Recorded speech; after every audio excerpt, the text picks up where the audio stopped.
to different global environmental challenges and described how these have been increasing since the 50s. We also mentioned why it's urgent to develop comprehensive urban environmental policies based on urban metabolism studies. The current module will go through different urban environmental accounting approaches and methodologies, as well as different indicators and standards that measure urban resource use and pollution emissions.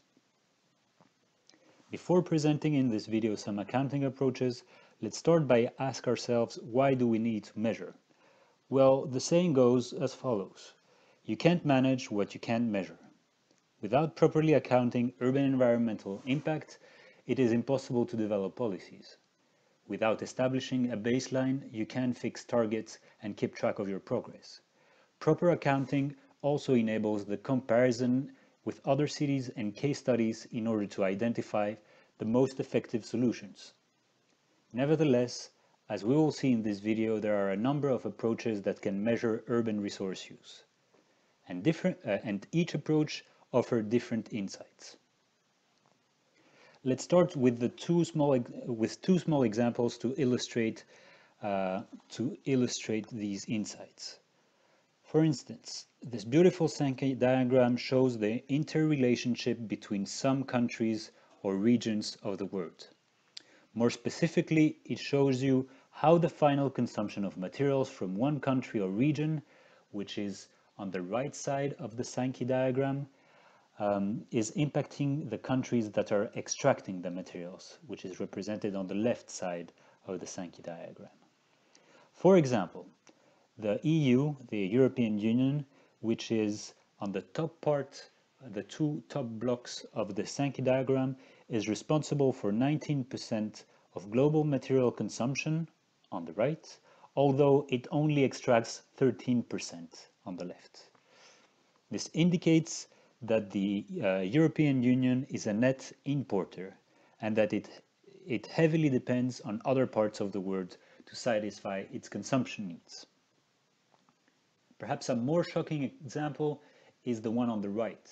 The one on the right presents copper.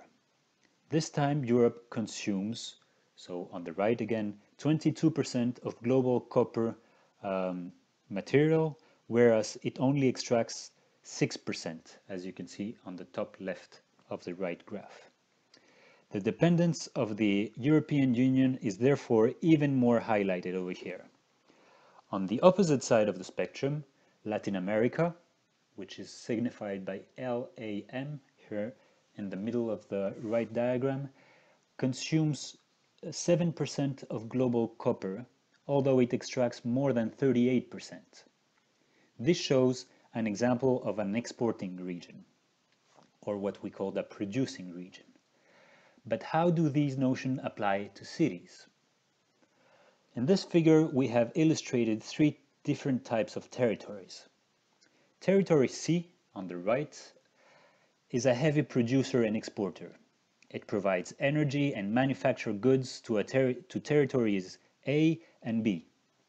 On the contrary, territory B is a consumer territory with no productive activities. It imports all of its manufactured goods and some of its energy needs. The rest of its energy needs are satisfied through renewable sources. On paper, Territory B is far more sustainable than Territory C. Yet, Territory B is only so sustainable because it offsets all of its resource use and pollution emissions to other territories. So who is responsible in this case? And how do we take into account all of these flows?